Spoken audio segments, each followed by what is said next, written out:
ちょっとワンチャンスそこにかけてみようってことで、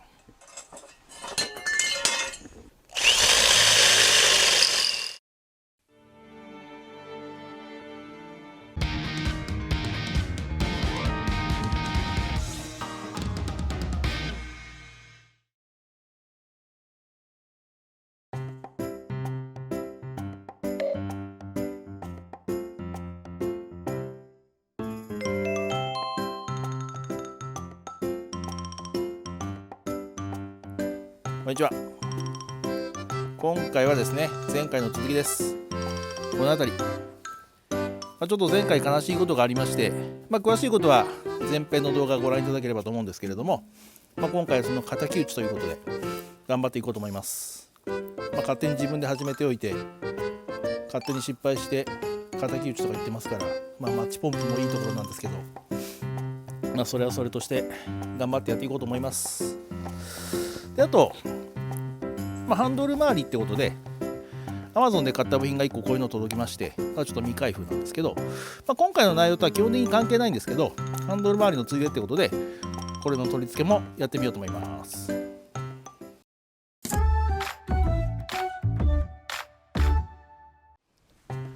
で、これ一から全部作り直そうかと思ったんですけど、ここら辺で一回ズバンと切って、ここだけ作り直せばひょっとしたらいけるかもしれないなと、ちょっとワンチャンスそこにかけてみようってことで、ちょうどこれを作るときに、ここのとこ作るときにちょっとこれ作り損なったアングルが2個あるんで、これをちょっと再加工してここにこうくっつけて、一回ちょっとそれでこれが復活できないものかどうかチャレンジしてみます。じゃあこれマスキングテープを目印にカットしていきます。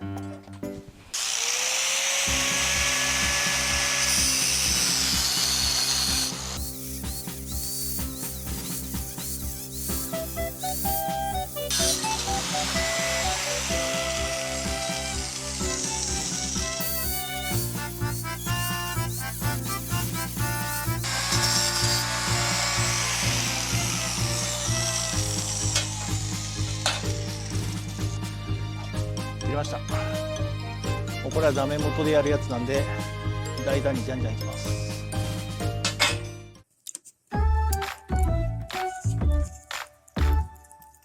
じゃんと、前編でも同じような映像をご覧いただいてますけども、これまたちょっと今仮止めでつけてますけども、この状態までですね、30回ぐらいつけて外してつけて外して調整を繰り返しまして、これ今なんとかですね、これでご覧いただけるかわかんないですけど、この三つ股とのクリアランスがですね、いい感じで確保できてるんじゃないかと、こんな感じですかね。見えますかね。ということで、いい感じの位置を見つけ出せたと思いますんで、この状態でくっつけてみようと思います。じゃあこれですね、せっかく合わせた位置がずれないうちにちゃっちゃとくっつけちゃおうと思います。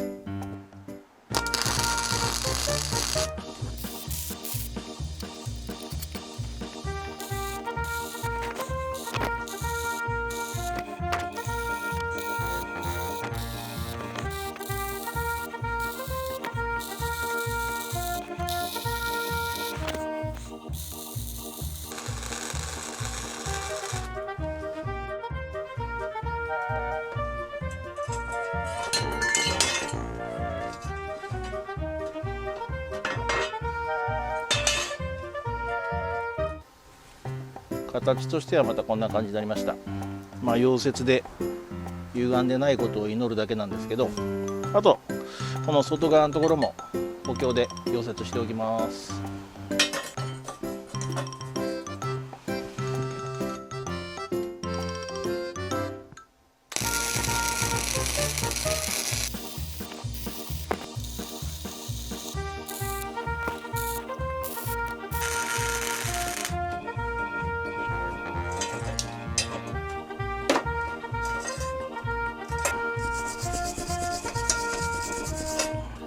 こんな感じで、強度重視でモリモリに溶接しましたから、ちょっと溶接跡は削ってちょっときれいにしようと思います。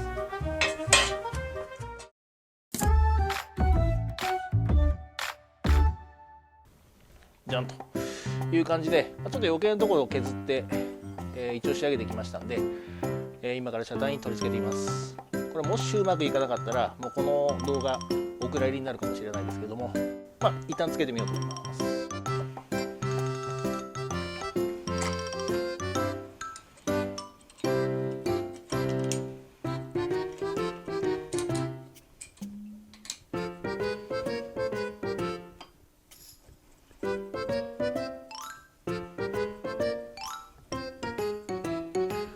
これつきました。果たしてどうでしょうか。ハンドル切ってみます。いい感じです。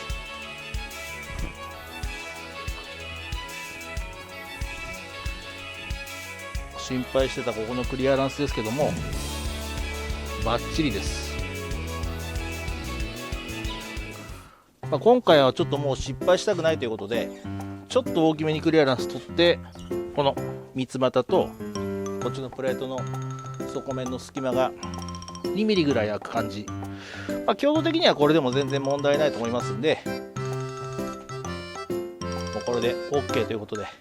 よかったです。でハンドルの切れ角ですけどこんな感じで、ちょうどこう切れすぎず切れなすぎずっていうんですかね、ちょうどいいぐらいの感じになったと思います。ちょっとここまで苦労しましたんで喜びもひとしおですけど、まだやることは残ってるんで頑張ってやっていこうと思います。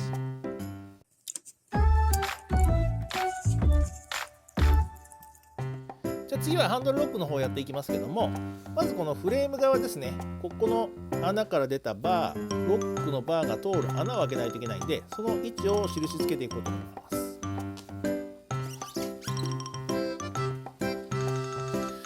まずちょっとマスキングテープを適当に貼りまして、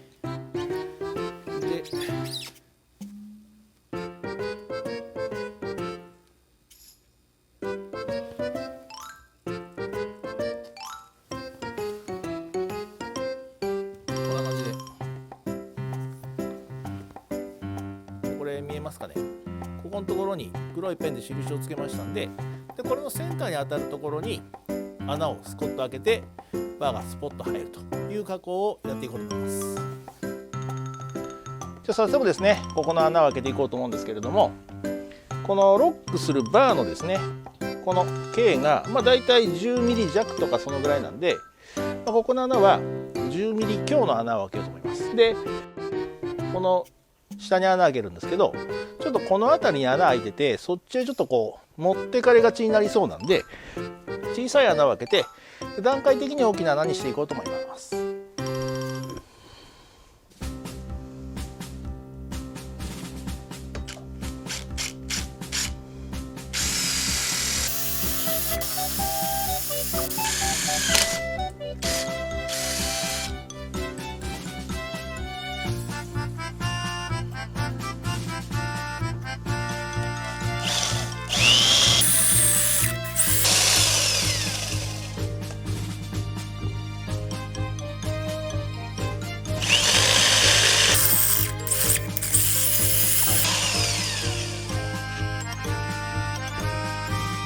とりあえずこれで10ミリの穴まで開きました。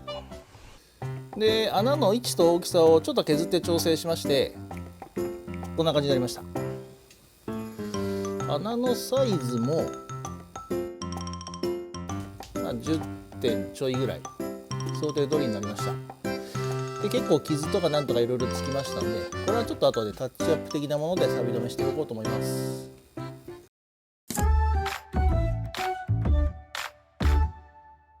じゃんと。でこちらも穴開けてきました。でこちらのプレートはここの穴をバーが通過するだけなんで、若干大きめの11ミリぐらいの穴にしてます。でなんかちょっとこう削れたりとか、こっちがちょっと盛り上がったりとか、ちょっと謎の工作跡がありますけども、何があったかはご想像にお任せしますが、一応これで現物合わせで穴位置は調整してありますんで、早速これとこの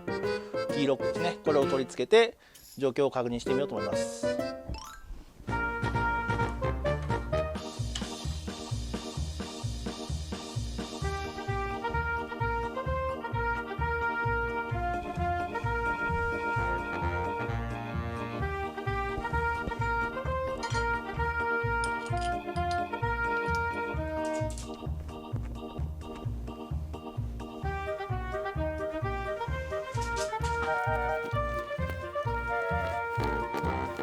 でこれで取り付けができましたんで、早速ハンドルロックかけてみようと思います。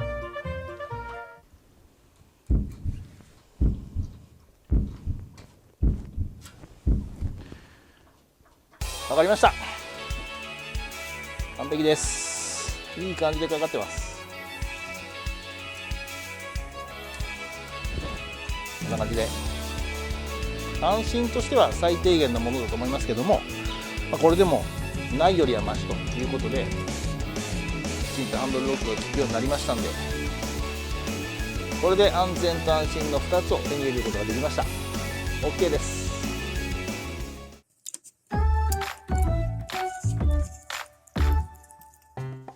であとこの辺ですね、ちょっとボルトがまだ仮のものだったりとかするんですけど、これがちょっと買いに行けてなかったりとか、あとこれも色を塗ろうと思ったんですけど、今日雨が降っちゃってまして、雨というかちょっとみぞれ混じりですけど塗装ができないんで、ちょっとこれも後日錆止めの色を塗るということで、今回はもうこれで完成ということで、安全と安心は手に入れることができましたということで、ご了承いただければと思います。で代わりといってはなんですけども、これちょっと冒頭で紹介しました Amazon から届いた謎のパーツですけども、ちょっとこれの取り付けとか、商品の紹介なんかをして最後終わりにしようと思います。案件なんか来るわけないですから、もちろん買ったものです。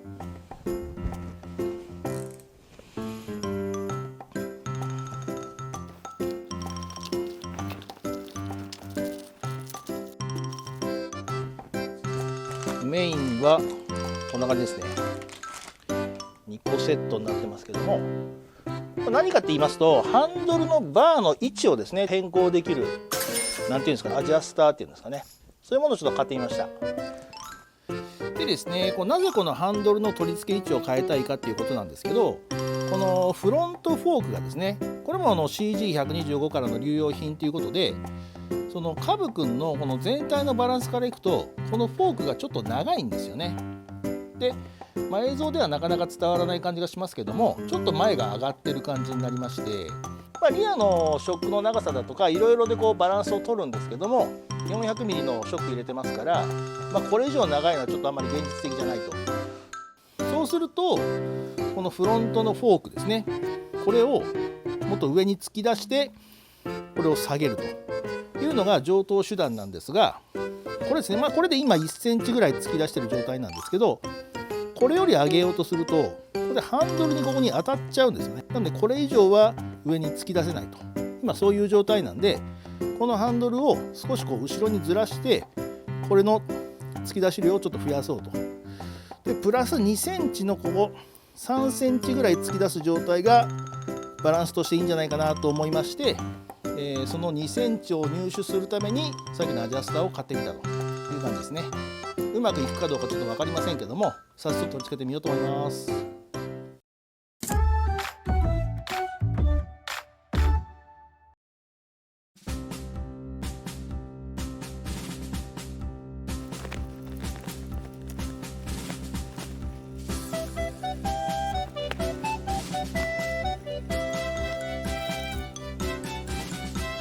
こんな感じのものですね。ここの部分がもともとのハンドルのところになると、この位置で取り付けると上後方にちょっと持ち上がるという感じですよね。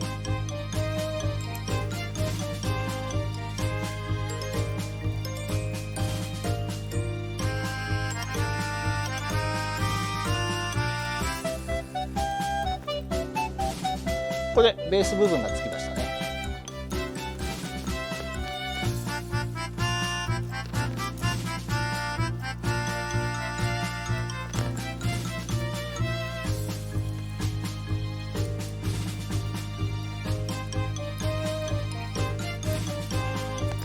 とりあえず取り付けまでは問題なくできましたね。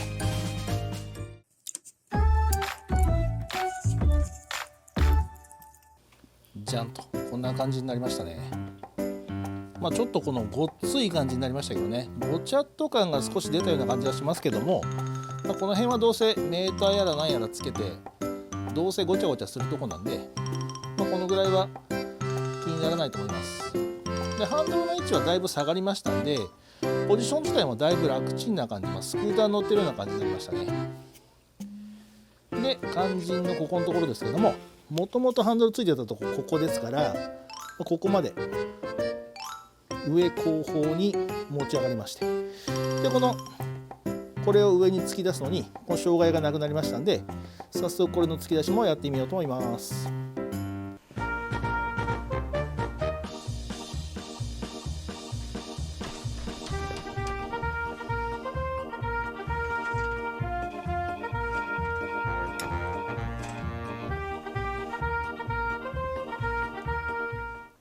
これとりあえず本来トルクレンチとかできちんと締めるんですけど、今はお試しってことで、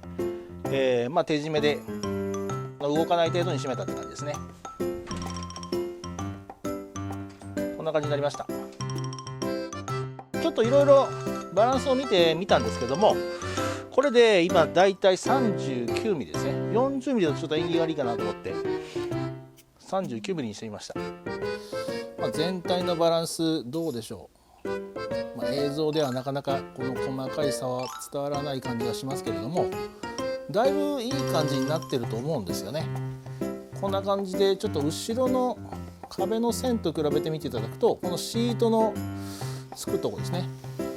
ここのとこのラインですけども、これがスタンドかけた状態でこう少し後ろ上がりになっていると。でこの今センタースタンドかけてますけど、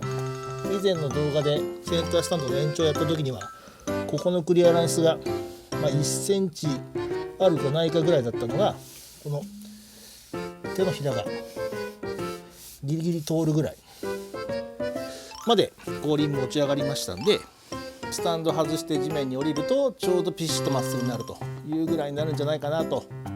でサイドスタンドかけた状態だとこんな感じですね。これも伝わりにくいと思いますけども、これでそのシートのつくラインが後ろの壁と比べてもほとんどまっすぐぐらいという感じで、いい感じになったんじゃないでしょうか。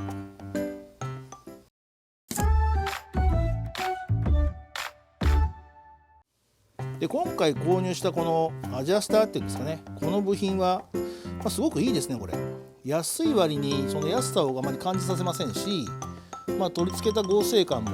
今のところ全然申し分ないですね。こんな風にハンドルが邪魔で、フォーク突き出せないということでお悩みの方にはおすすめできるかなと思います。ただですね、一般のノーマルの車両とかでこんなに、ちょっとぐらいならいいでしょうけど、こんな量の突き出しをすると、それはもう車体のバランスがおかしくなりますから、やめた方がいいと思いますけれども、こんな感じであんまり該当する方がおられないかもしれませんけども、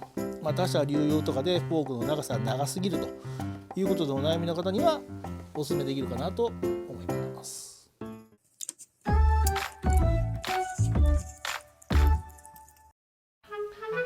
最後までご視聴いただきありがとうございました。今も外はですね、みぞれ混じりの雨が雪に変わってアホのように寒いんですけど、なんとかその寒さにも負けないでコツコツ頑張ってですね、春には公道を走れるように仕上げていこうと思いますんで、またチャンネル登録などしてですね、ご覧いただければと思います。ではまた次回の動画でお会いしましょう。